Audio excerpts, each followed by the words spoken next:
Greetings, fellow Helldiver. Are you a grizzled veteran looking for a challenge? Are you a determined cadet looking to level up your game? Well, you're in luck.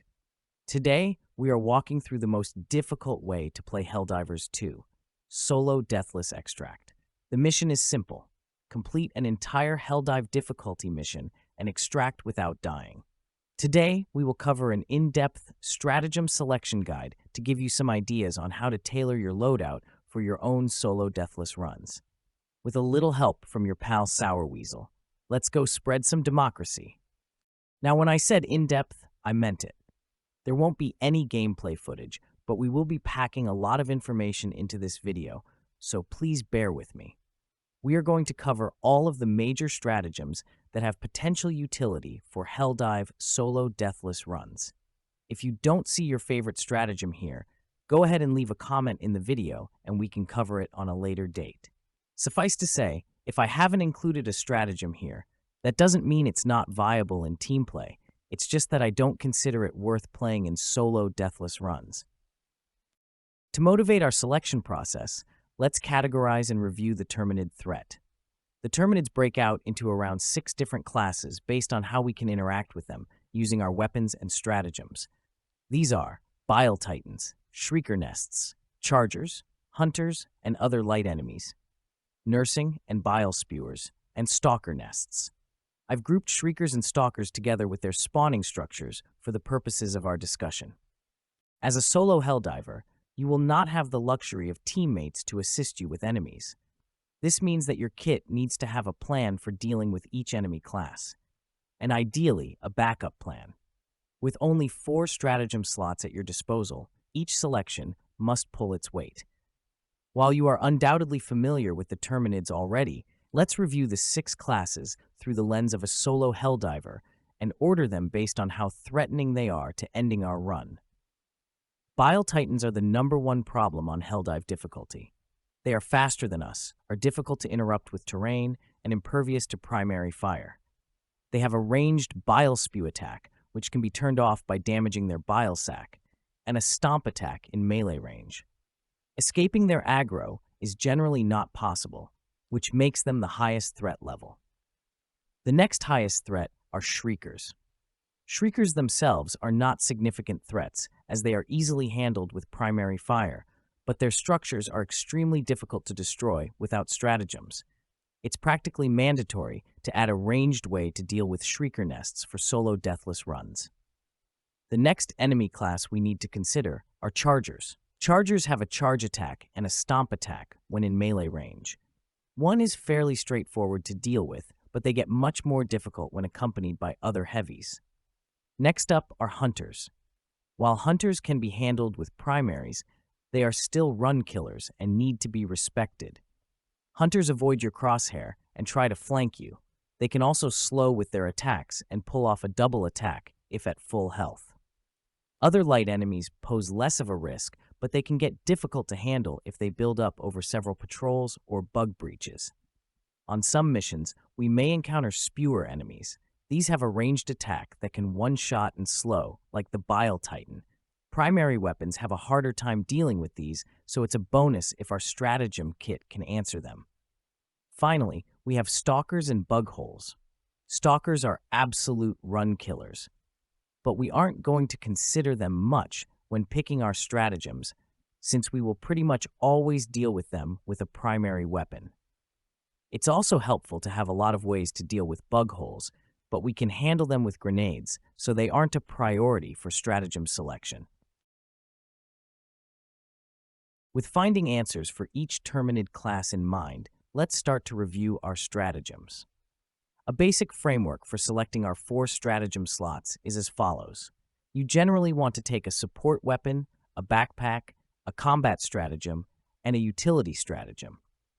It's helpful to internalize this framework because not only will it make our analysis organized, it makes you faster with your stratagem callings since you get used to the order on your HUD. The linchpin of this setup is your support weapon, as it will be your primary means of dealing with the tougher enemies and dictating the flow of battle. This choice will also influence your backpack selection, as you'll want to ensure you have the right tools to keep your weapon fed and ready. Additionally, your support weapon will determine which Terminid classes you'll need to prioritize with your remaining stratagems, as you aim to shore up any weaknesses and maximize your effectiveness against the full spectrum of bug threats.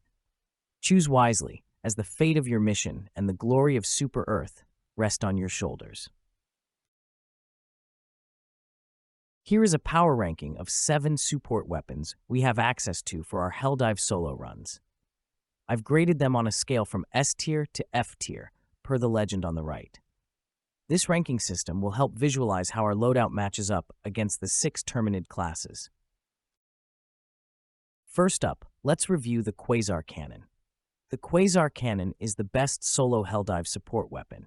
It interacts well with heavies, including inflicting stagger, and clears shrieker nests from any distance. The Quasar Cannon has infinite ammo, which is extremely valuable for solo deathless, where managing ammo is important. While the Quasar Cannon has a charge-up time, you can dive during the charging animation to reposition yourself for the shot. It's not great at dealing with spewers, as it's inconsistent and slow at taking them down. It's also inefficient against light enemies, as you would expect from an anti-tank weapon, so it needs to be paired with strong light enemy control. Next up, the Grenade Launcher. The Grenade Launcher is a niche pick. It's not a strong Helldive weapon generally. It cannot handle Titans or Chargers efficiently, nor can it clear Shrieker nests. It excels at destroying bug holes and eggs, so it is an option for blitz and extermination missions, particularly ones with bile spewers. The Autocannon is an upgrade to the Grenade Launcher and is a viable support weapon for solo Helldive runs. It interacts with everything, including Shrieker nests, which makes it a popular choice for tackling solo deathless runs, particularly for full clear attempts, since it's efficient against side nest objectives. It does not have as favorable matchups with heavy enemies as compared to anti-tank support weapons. Autocannon also requires a backpack slot to use. Expendable Anti-Tank is surprisingly good for solo deathless runs. It's very strong against heavy enemies and is capable of destroying Shrieker nests. It's single-use, which makes it very ammo inefficient, but compensates for this with a low cooldown. Expendable anti-tanks should be called in frequently, even when there are no threats present, so you can shape the battlefield. I try to call it on cooldown. It's smart to call them down in places where you expect to retreat. For instance, you can attack an objective garrison, pop the bug breach, then pull back to a well-equipped position and pick off heavies. Despite some positives, the Expendable Anti-Tank is strictly worse than the Quasar Cannon, but it can play a role as a utility stratagem to back up another support weapon. That being said, if you are a newer player attempting Helldive, I would definitely opt for Expendable Anti-Tank. If Quasar Cannon was deleted from the game, it's what I would play. It's also good training for when you unlock Quasar Cannon. Flamethrower is worth playing just because it's fun. It's high skill cap with an insane damage output capacity, especially after the recent buffs to fire damage.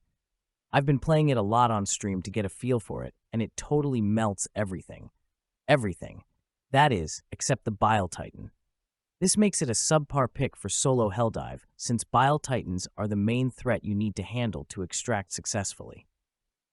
It also does not interact with Shrieker's Nest, which means we'll be forced to use the rest of our stratagems on those, and we'll lose a lot of utility. The Flamethrower is also just not a good idea for deathless run attempts, since it's so easy to get caught by the flame. The fire damage buffs also apply to friendly fire damage, so it's now much harder to respond to accidental fire damage with a stim. One thing to note is that the Flamethrower can catch your feet as you dive backwards. This essentially means that you should avoid diving while using Flamethrower, sacrificing a lot of damage in fights. The Railgun is not worth running, but deserves a mention for how good it used to be. Railgun used to 4-shot Bile Titan and 2-shot Charger leg armor, but was nerfed significantly. We still would take Quasar Cannon over Railgun because Railgun cannot interact with Shrieker nests. But hey, it's still fun to pop bile spewers with it. Last up, we have the Recoilless Rifle. The Recoilless Rifle is a sleeper pick.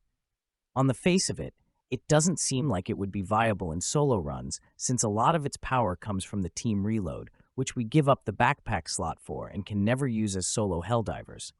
However, it still has pretty strong matchups against the things we care about, and is pretty good into bile spewers too. It handles chargers well from a distance, but it can be difficult to fight bile titans because you will need to do a static reload animation to get the second shot off on them. At the end of the day, taking up the backpack slot is probably not worth it, especially when we have Expendable Anti-Tank as an option. Our default weapon choice is going to be Quasar Cannon. It has the best matchups against our main threats and infinite ammo. Hard to get better than that. Now let's review our backpack options. The clear best option is Shield Pack. While the damage block is great, it's really the resistance to movement debuffs that makes it shine. Shield Pack blocks so many run-ending attacks like Hunter and Bile Titan slows, Stalker and Charger knockbacks, and even blocks staggers from regular enemy melee attacks. This makes objective completion and lining up Quasar Cannon shots much more consistent. Other pack options like Supply Pack and Guard Dog Rover can be considered, but Shield Pack is just so much better. Halfway there. We now have a pretty good picture of what our Stratagems selection will look like. Now we will need to pick our third and fourth slots. Let's review our combat stratagem options for our third slot. We're going to cover 6 options for your solo Helldive runs. 4 Eagles and 2 Orbitals. Again, we are prioritizing ways to deal with the main threats, and we'll use our last slot to pick up some utility and round out our kit. Let's review the most powerful Eagle stratagem, the 500 kilogram bomb. Throwing one of these is the definition of delivering democracy. It totally annihilates everything within its area of effect, including our main threat, the Bile Titan. The 500 kilogram bomb is the only reusable stratagem that can kill a full health Bile Titan. The area of effect is relatively small, however, so you will need to be precise to pull off the one shot. To have the best chance of one-shotting the Titan, do the following. Ping the Titan to get its distance. Aggro the Titan so it is locked on pathing to you. Determine if the Titan's Bile Spew attack is on cooldown. Set the Eagle approximately 30 meters in front of the Titan, closer if the Titan's Spew attack is up. Then, keep running away in a straight line to pull the Titan into the bomb. If you undershoot, you can path back into the Titan's Spew attack range to bait the attack and stop it on the Eagle. Just make sure to dive out before you get hit. It's okay to miss with this tactic because it's still pretty consistent at adding damage. Then you can finish off the Titan with Quasar shots. 500 kilogram bomb is fine at dealing with everything else, but it's always a mistake to use it against anything but Bile Titans. It also can take out one Shrieker nest, so it has a bit of extra utility. This is pretty much a must-take for solo Helldive runs, especially once you unlock the Hanger upgrade for the second one. While we are always going to run 500 kilogram bomb in our third slot, let's review the rest of the combat stratagems so we have more options to fill in our fourth utility slot, or the pack slot if we decide to run Autocannon or Recoilless Rifle. The Eagle Airstrike is a surprisingly powerful, low-level stratagem. While it's not very efficient against Bile Titans, it interacts pretty well with all of the other enemy classes. It really shines on bughole missions as it's super efficient at clearing them. We are unlikely to take it for our solo deathless runs, but it can be considered for blitz missions. The Eagle Cluster Bomb is a potential utility pick to help your kit deal with light enemies. If you take this, you will basically never have to deal with a light patrol by hand. It has 5 uses, which feels practically unlimited. The problem is, it's often a wasted slot since your primary can cover light enemies and does not cover heavies. It's more efficient to save your stratagem slots to deal with higher priority heavy threats. I would consider running it more, but it also does not one-shot spewers consistently, which really damages its utility. While the 500 kilogram bomb is the best Eagle, Napalm Strike is my favorite. It's gotten much stronger after the fire damage buff and fire damage ship upgrade were released. It fills a similar, light enemy clearing role to the Eagle Cluster Bomb, but adds a persistent damage over time effect to the ground, which has extremely high utility for point control and shaping fights. While Napalm Strike looks a lot like Airstrike, it does not clear bug holes, so it's not a strict upgrade over Airstrike. Orbital Laser is the best orbital, and yes, the best combat stratagem in the game. Like the 500-kilogram bomb, it can one-shot heavies, but that's not the optimal way to use it. Orbital Laser has a huge area of effect, so it's extremely good at clearing out objectives. Dealing with a Helldive bug breach solo is extremely hard and time-consuming, so this is super important because you can avoid a bug breach on an objective by totally clearing the garrison. Unfortunately, Orbital Laser only has 3 uses. You are typically going to save 2 uses for main objectives and 1 for extract, so you are essentially doing the rest of the mission on 3 stratagems. It's also not totally consistent at clearing out a garrison and can get stuck on heavies, so there's still a chance you get bug breached on objective. I don't think it's generally worth taking for solo deathless because it has a capped ceiling of value that it can extract. Orbital Railcannon is a very solid combat stratagem. It constantly extracts precise value and has indefinite uses. The problem with it is the threats it interacts with are already well covered by our kit. Quasar Cannon and other anti-tanks can get the same amount of value on heavies. Both anti-tanks and the Orbital Railcannon one-shot chargers and 2-shot titans. Spending an entire stratagem slot on 1 extra Quasar shot is not very efficient. Railcannon does have a place alongside support weapons that struggle with finishing titans like the Autocannon, and can be used as a finishing move after the bile sack is popped. As discussed, we are always taking 500-kilogram bomb in our 3rd slot. Our picks give us multiple options for dealing with bile titans and the ability to take out chargers and shrieker nests from range. Our 4th slot should help round us out against light enemies, particularly hunters, since they are the biggest threat we face after the heavies. While we have some combat stratagem options for light enemy clear, let's review our sentry options. Sentries are good at light enemy clear and zone control, which we are lacking in our kit so far. Sentries also can pull aggro from enemies. While this seems like a minor point, it has a surprising amount of utility in solo Helldive because it allows you to bait and avoid patrols and break aggro from a light enemy mob or heavies that you wouldn't otherwise have a way to take out. The keys to think about when considering how to extract value from sentries is how long they stay on the map, how much of their ammo capacity is used on intended targets, and how much mission progress do they help add. While it may surprise you for me to say this, the Tesla Tower is the best sentry for solo Helldive. This is strictly because it has the highest ammo capacity. 1 Tesla Tower can usually eat 2 waves of light patrols by itself and can clear a 3rd with a bit of help. I like to just throw it in front of the patrol because the enemies will automatically aggro it and walk into range. Even though the enemies aggro the sentry, they won't bug breach if you are far away. Like most other sentries, the Tesla Tower gets one shot by heavies. The Tesla Tower can also get overwhelmed in bug breaches if it's not able to clear the light enemies fast enough before they start to damage it. So, it's a good idea to wait until the end of the bug breach. Take out any heavies, then throw the tower on one of your flanks so you can help it by taking some of the aggro. Tesla Tower is very good at dealing with stalkers since they have to come into melee range to damage it. Tesla Tower also has a slightly lower cooldown time than the other sentries, which means it's available for more fights. The Gatling Sentry is a strong utility option, especially for missions where we want to control wide areas like civilian extract missions. It can comfortably clear a light or medium patrol. It excels at dealing with spewer patrols.